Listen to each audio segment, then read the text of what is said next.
Tudo certinho com vocês, galera? Bora começar? O pessoal que daí depois vai chegando. Só, já colocou lá no grupo, para vocês pegarem a de vocês na página 42 e página 43. Na página 42 vai falar da guerra civil e do comunismo de guerra. Então, lembrando, né, gente, a guerra civil ela já é de 1918, então, em outubro de 17, os bolcheviques chegam no poder. É óbvio que há uma articulação por parte dos mencheviques, da galera que está desprovida, da nobreza, que está descontente, e eles vão se organizar de tal forma, de tal maneira, que vai acontecer uma guerra civil. Então, de um lado eu vou ter os bolcheviques, que é o Exército Vermelho, e do outro lado eu vou ter os mencheviques, e quem apoia os mencheviques, que é o Exército Branco. Tá? E são 3 anos de conflito, de 1918 até 1921. É aí que é criada a União Soviética, né, a URSS, após esse contexto aí de guerra civil. E é uma guerra muito, muito, muito, muito violenta, é uma guerra altamente destrutiva. Então, a população sofreu muito por conta desse conflito. E o resultado desse conflito, em 1921, é o que chamamos de comunismo de guerra. Por que eu digo resultado? Porque ela é efetivamente um resultado de que perspectiva? Os bolcheviques falaram o seguinte: para que eles consigam estar no poder, eles precisam aplicar, é um discurso também pronto, né? Obviamente, eles precisam aplicar o comunismo de guerra para que a ideia socialista, né, ou a revolução socialista se efetive, para que não haja oposição, tá? E esse comunismo de guerra, gente, ele cerceou todas as liberdades. Então, virou um regime autoritário. Cerceamento de liberdades aconteceu, houve todo o controle da imprensa, tá, gente? Houve um intenso controle do exército sobre os operários. Então, o exército controlava todos os operários, controlava todos os trabalhadores. Os soviéticos, que são os representantes dos trabalhadores, eles perdem toda a sua autonomia. Então, nada daquele discurso dos soviéticos no poder vai se efetivar com o comunismo de guerra. São medidas muito radicais, tá, gente? Elas não foram bem aceitas, obviamente, na Rússia, né? Então, nós vamos ter repressão. Como não é bem aceita, vai haver uma série de repressões para todos que são contrários aqui o comunismo de guerra, as decisões dos bolcheviques. Então, eles vão colocar uma repressão muito grande, tá? Em contrapartida nessa situação, porque os bolcheviques, nas decisões dos bolcheviques, né? Então, toda decisão dos bolcheviques vai vir recheada de repressão, porque ela não vai aceitar nada contrário ao que eles pressupõem. Muito bem, olha só, ali tem um número na página 43, tá? Depois da imagem da fábrica, ali fala: a participação da Rússia na Grande Guerra, o processo revolucionário de 1917 e a Guerra Civil contribuíram para o agravamento da crise econômica. Mesmo com medidas impostas pelo comunismo de guerra, a industrialização havia regredido aos níveis do século XIX. Então, houve um retrocesso. E havia falta generalizada de bens de consumo essenciais. Então, não havia comida, faltou muita alimentação. A partir de 1920, a queda na produção de alimentos gerou a maior fome da história do país. São 5 milhões de mortos. Ao todo, 9 milhões de pessoas morreram no período. Gente, morreu mais gente do que o nazismo na Alemanha. Então, a gente tem ideia das situações. Nós temos, de um lado, o nazismo na Alemanha, Segunda Guerra Mundial, tá? E do outro lado, nós vamos ter, que matou 6 milhões de pessoas, nós vamos ter a Revolução Russa. Então, em 1920, na década de 20, que é depois da Revolução, depois do comunismo de guerra, do estabelecimento do comunismo de guerra, ou do Stalin no poder, depois de 1924, com a morte de Lenin, nós vamos ter 5 milhões de mortos de fome. Fome. Não tinha alimento. E, ao todo, mais de 9 milhões de mortos. É muita gente, né, morrendo. Esse é o resultado da aplicabilidade da Revolução Socialista. Tá? São números isso, né? Não tem como ter uma defesa de uma revolução que matou 9 milhões de pessoas. Tá? Vamos fazer a correção lá na página 43. Lá um textinho, né? E olha só, leia o texto sobre a distribuição de alimentos realizada pelo governo bolchevique. Ó, a ração reforçada, destinada aos operários de 3 fábricas encarregados do corte da madeira, da extração de xisto para combustível e era de 3/4 de libra de pão, o equivalente a 410 gramas.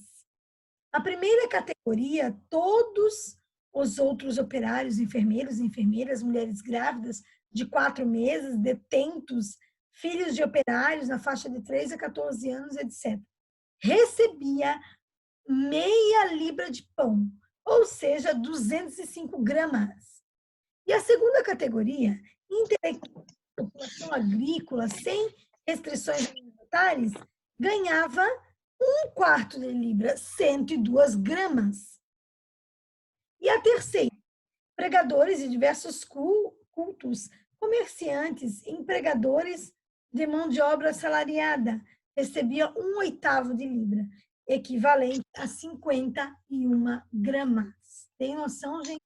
51 gramas de pão. Olha só. Aí vamos fazer as atividades. De acordo com o texto citado, responda no caderno as questões a seguir. Qual grupo era considerado mais importante para a economia bolchevique? É considerado mais importante... Operários. Que era a primeira categoria. Os operários e as famílias deles. Isso mesmo. Muito bem, Davi e tá? Os operários, porque é a primeira categoria, certo? Porque é o que vai produzir para eles, né? Vamos lá. Os operários das fábricas, os encarregados do trabalho, pesado, vitais no processo da industrialização da Rússia, né, gente? 2. Quais grupos eram considerados menos relevantes? Os empreendedores, comerciantes e religiosos. Ou seja, né, gente? Vamos resumir. A religiosidade, né, a religião, porque ele fala dos cultos, né? E quem são os comerciantes? Qual é a classe social? Burgueses. Os burgueses. Lembram, gente, que eles querem acabar com a burguesia? Vocês lembram lá do 8º ano que a gente discutiu a teoria socialista? Que vê a sociedade de um lado burguês, do outro lado operariado? Que o burguês adora o operário? Então, aí os caras querem acabar com a burguesia, de fato. Então, por isso que eles vão receber o menos possível. O burguês e a questão... vocês viram ali, ó, que é pregadores de diversos cultos, ou seja, de todas as religiões, né? Eles não colocam uma religião X ou Y. Ó, o que o estabelecimento das quantidades de ração distribuídas a cada grupo diz sobre a sociedade que estava se organizando? E uma superior à outra. Isso mesmo, que uma é superior à outra. E a prioridade quem é? Os operários. Os operários. Muito bem. A economia. Uma é superior à outra. E, ó, lembra, ideia de igualdade não vai rolar. Porque quando eles chegam no poder, eles acham que eles são superiores aos demais. Por quê, gente? Se eu tenho uma ideia de... A ditadura do proletariado. É. A ditadura do que é baseada só em inveja. Isso mesmo. Então, olha só, quando Marx falava da ditadura do proletariado, ele falava na ideia de igualdade, lá no conceito dele, mas na aplicação isso não aconteceu. Se eu tenho igualdade, jamais eu vou ter 410 gramas por operário e 50 burguês. Jamais eu vou ter é uma diferença muito alta. Então, a igualdade, a ideia de igualdade, ela é colocada em prática. Então, a gente não vai ver igualdade social na Rússia. A gente não vê igualdade social, não viu igualdade na China, não viu na Coreia do Norte. Tá? Em nenhum lugar em que foi aplicado a ideologia socialista, a gente viu igualdade. Cuba também não aconteceu. Tá? Então, todos os locais que foram aplicadas as ideias socialistas, nós não vimos igualdade social. Certo? Só tem um discurso, na prática não aconteceu. Olha lá na página 44 agora. Até aí tudo bem, gente? Alguma pergunta? Não? Não. Página 44. Nova política econômica, o NEP. Tá? Então, o Lenin sabia que a situação estava feia. E aí ele criou, lembra que eu disse para vocês que é tipo um passo para trás para dar 2 passos para frente. Ou seja, Isso era propaganda. Era 2 passos. Um passo para trás, 2 para frente. Olha que propaganda, né? Era propaganda do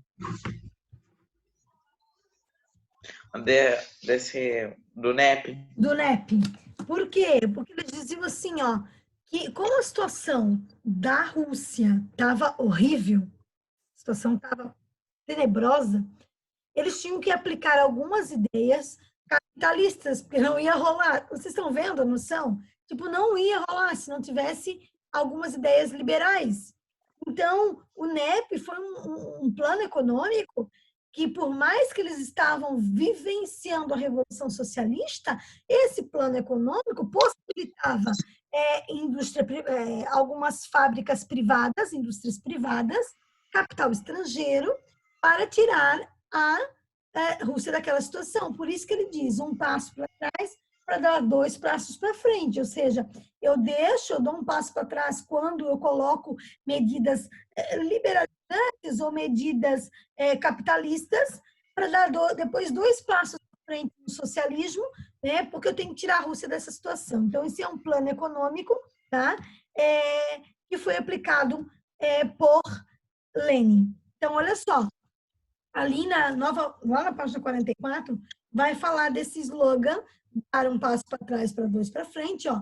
Entre as medidas colocadas em prática estavam a permissão para agricultores comercializarem seus excedentes após o pagamento de impostos ao governo e a abertura de pequenas empresas e comércios privados, além do ingresso de capital estrangeiro no país.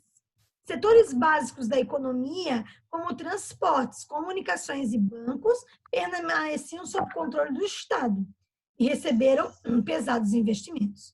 O NEP foi seguida pela criação do Partido Comunista, que se tornou o único partido legal no país. Então, eles criam o NEP, mas, ao mesmo tempo, falam que o único partido legal é o Partido Comunista. Tá? Em 1922, o Partido Comunista, então, cria o quê? A União das Repúblicas Socialistas. Então, nós passamos por uma guerra civil, e aí, depois dessa guerra civil, então, em 1922, nós temos a criação da URSS. Tá? Aí, em 24, já falamos, o Lenin morre, e aí há uma disputa de poder entre o Trotsky e o Stalin. O Trotsky queria que a revolução fosse ao mundo inteiro, e o Stalin, não, ele dizia que a revolução tinha que dar certo somente na Rússia, primeiro na Rússia, né? O Stalin manda matar o Trotsky aqui no México, tá? Ele é assassinado no México. O Trotsky tem uma relação com a Frida Kahlo aqui no México. E o Stalin chega ao poder em 1924, né? E ele se manteve no poder por 30 anos. Só 30 anos, né? até 1953, que é o que nós chamamos de stalinismo. Tá? É ele que vai passar sob o governo dele, e a Rússia vai passar pela Segunda Guerra Mundial. Ainda bem que ele tá ali, né? Entendeu? Gente, e é ele que vai tipo assim, ser o responsável. Stalinismo. Stalin. Davi, isso mesmo, Davi. É massa porque é como se estivesse em sala. Essa participação é legal, você vai ouvir um monólogo.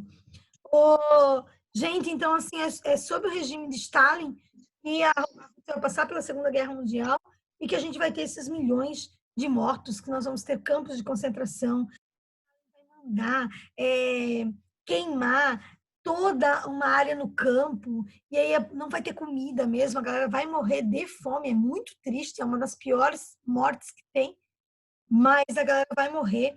Lá na Segunda Guerra Mundial, em Auschwitz, tinha uma punição que era a morte por inanição. Eles colocavam as pessoas na cela e não davam comida, e as pessoas ficavam ali até morrer, sem comida. E aí, né, isso foi muito forte, mas é a mesma coisa que Stalin fez, porque quando ele mandou queimar toda a parte agrícola, por exemplo, que o objetivo dele era acabar com o exército alemão, ele não acabou só com o exército alemão, ele destruiu Ele acabou com então, as fazendas. ele não prendeu ninguém, entendeu? Ele não botou as pessoas numa cela para morrer de inanição. As pessoas morreram em casa e de fome, que é tenebroso. Então, é muita gente. Se a gente for parar e ver números, 5 milhões de pessoas vão morrer de fome. 9 milhões de pessoas. E eu estou falando da União das Repúblicas Socialistas Soviéticas. O que nós conhecemos hoje como Rússia, é nesse país que vão morrer 9 milhões de pessoas. Né? Então, é uma reflexão importante que a gente tem que fazer. Né? Olha só, a gente vai corrigir a hora do estudo agora. Ó, página 45. Número 1 lá. Leia as afirmativas a seguir e classifique-as em verdadeiras ou falsas. Os soviéticos eram grupos formados por operários que auxiliavam o governo czarista? Não, né, gente? Eles são oposição. Então, é falso. Próximo. Os mencheviques e os bolcheviques tinham o mesmo objetivo final, ainda que divergissem quanto à forma de chegar a ele. Sim, o objetivo verdadeiro. É verdadeiro. Claro, a forma era diferente, né? Um é autoritário, diz que pode exercer. Revolucionário. Né? Outro é mais moderado. Mais moderado. Essa é a palavra certa, Léo. Muito obrigada. Tá? Então, verdadeiro. Após o Domingo Sangrento, o czar convocou a Duma, que era o parlamento, prometendo a elaboração de uma nova Constituição, a qual deveria se submeter. Ele convocou, lembra? Só que não aconteceu. Então, é verdadeira. Ele convoca porque ele tem que acalmar os ânimos. O negócio ferveu. Guerra russo-japonesa. A Rússia perdeu. Domingo Sangrento. Um monte de gente morreu. Violência por parte da monarquia czarista. O negócio está fervendo. Então, para acalmar todo mundo, ele convoca essa Duma, que é o parlamento, falando da Constituição. Mas ele sabia que era um tiro no pé, porque a Constituição vai diminuir o poder dele. Aí é que não vai rolar. Ele vai convocar, mas não vai colocar em prática. Né? Da mesma forma que ele convoca, ele dissolve. Então, é verdadeira. A última. A derrota da Rússia na guerra contra o Japão agravou a situação russa. Sim, afetando a população que já era pobre. Né, verdadeiro. Gente? Verdadeiro. Então, ficou falso, verdadeiro, verdadeiro e verdadeiro. Número 2. Sobre a situação geral do Império Russo no início do século XX, analise as afirmativas a seguir. 1. Apresentava como forma de organização política a monarquia absoluta? Sim. Sim. do século XX. Então, qual é a luta dos movimentos bolcheviques, dos mencheviques, para acabar com a monarquia absolutista? Então, início do século XX, monarquia absolutista, número 1, verdadeira. A economia russa era caracterizada pela produção industrial? Não. É caracterizada pela produção agrícola, certo? Então, a base da economia russa, no início do século XX, é agrícola. A indústria é muito pouco, é praticamente insignificativo, e o que tem de indústria é capital estrangeiro. Tá? Então, é errada. É errada. E a 3. A grande diversidade cultural que caracterizava a população russa facilitava a administração de comunidade. Não, gente. Diversidade cultural não facilita governo, certo? Dificulta o governo. Então, essa diversidade, como era muito grande, dificultava a questão do governo. Então, a alternativa certa é a letra E. E apenas a 2 e 3 estão erradas.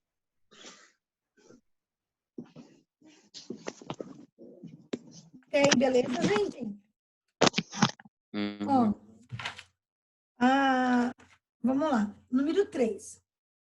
Fragmento de discurso a seguir foi proferido pelo líder bolchevique Trotsky. Nele são explicadas as razões que o teriam levado a adotar o comunismo de guerra.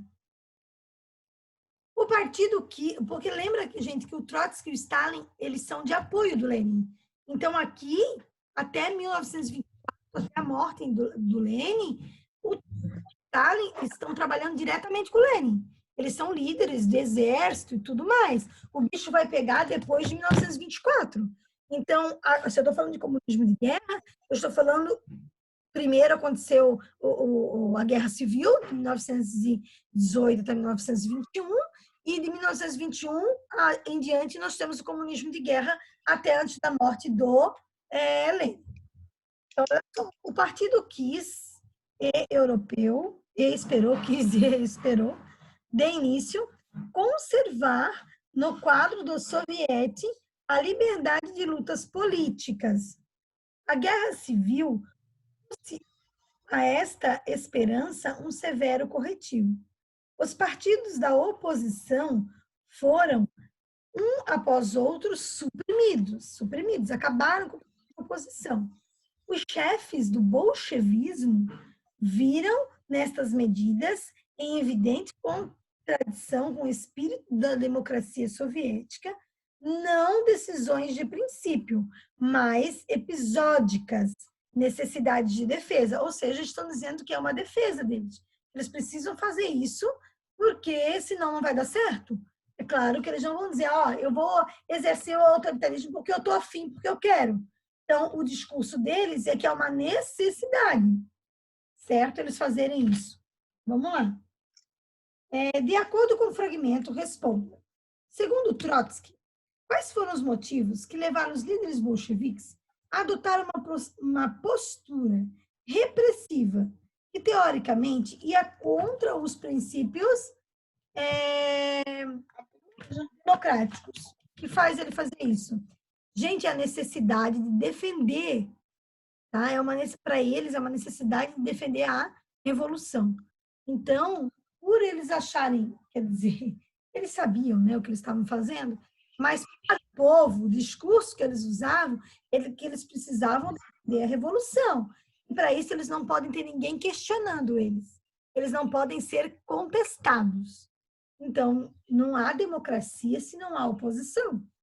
A democracia pressupõe oposição. Por mais que eu não aceite, mas uma democracia sempre tem oposição.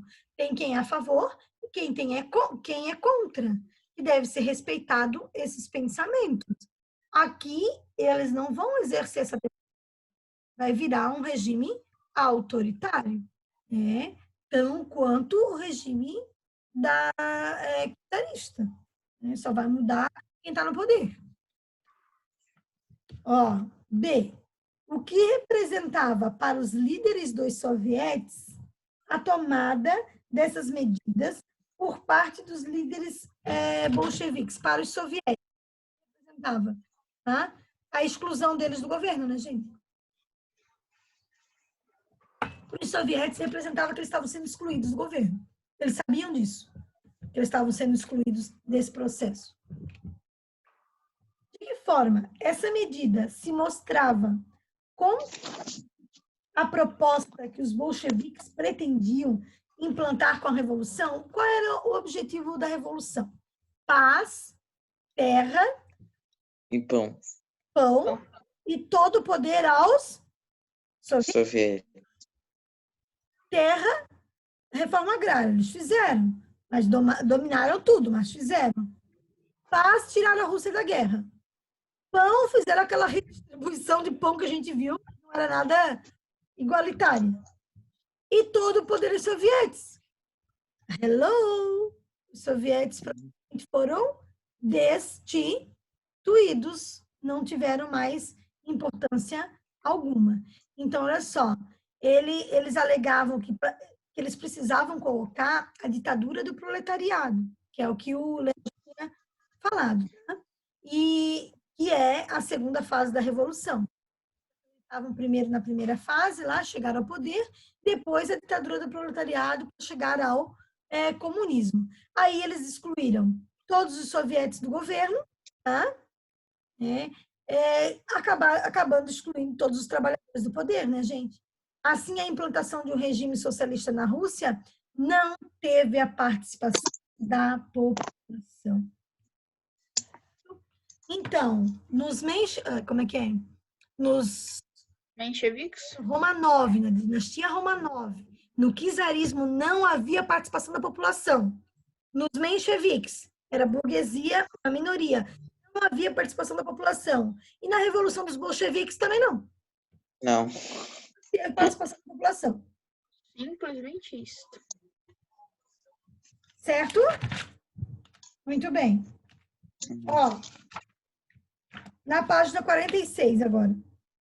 Ali tem para explicar o que é a Duma, que é o parlamento russo, né, gente? Isso anterior ao regime bolchevique? Isso mesmo. Ó, Duma, o parlamento russo, ele prometeu lá elaborar e não teve, né? Não aconteceu porque se elaborasse uma constituição ele ia perder o poder monárquico, então não rolou. Os bolcheviques é o partido... Lembro do bolchevismo. do bolchevismo, que significa o quê, bolcheviques? Quem é que lembra o significado? A maioria. Maioria, certo? E é liderado por Lenin. Então, o que vocês não podem entender. Bolchevique significa maioria liderados por Lenin, tá? É a área mais radical, correto? E chegaram ao poder em outubro de 1917. Então, o que eu tenho que saber dos bolcheviques? Bolchevique significa maioria, é a área radical, é liderado por Lenin e chega ao poder em outubro de 1917. Mencheviques significa maioria, é a área Não, minoria. minoria, desculpa, meninos. Minoria é a área moderada dessa conjuntura. Certo? E chegam ao poder em fevereiro, que é o governo provisório. Minoria, certo? Mencheviques, minoria, é a área mais moderada e chegam ao poder em fevereiro de 1917 com o governo provisório, certo? Então, eles ficam no poder de fevereiro a outubro do governo provisório e aí acabam fazendo o que a população quer, almeja, dando mais força aos bolcheviques. Soviéticos são os representantes dos trabalhadores. São os conselhos dos representantes dos trabalhadores. Né? Número 5, da Fundação Getúlio Vargas. Fala da abolição do princípio da propriedade privada, a estatização de meios de produção e a assinatura de um tratado de paz com a Alemanha, marcando a saída do país da guerra, foram as principais medidas da Rússia adotadas por Lenin. No início de 1918. A Revolução em 17, mas as mudanças começam a ser aplicadas no início do próximo ano com Lenin. Muito bem. Depois, se compararmos a Revolução Russa com a francesa, Os bolcheviques poderiam ser comparados com os Jacobinos. jacobinos, isso mesmo. Jacobinos é a área mais radical do negócio, né? Então, os girondinos é a área mais moderada e os jacobinos a área mais radical, tá? A 7 é uma atividade do material de apoio. É uma atividade para vocês colocarem em ordem cronológica o que aconteceu, tá? É só colocar lá, recortar e colar. É a ordem cronológica dos acontecimentos da Revolução Russa, certo? Gente, a prof vai, para a próxima aula, vocês vão fazer as atividades lá do CA, tá? Atividades do CA para a próxima aula. Tá? Façam essa do material de apoio, que é bem legal, porque tem uma ideia da ordem, tudo certinha, tá?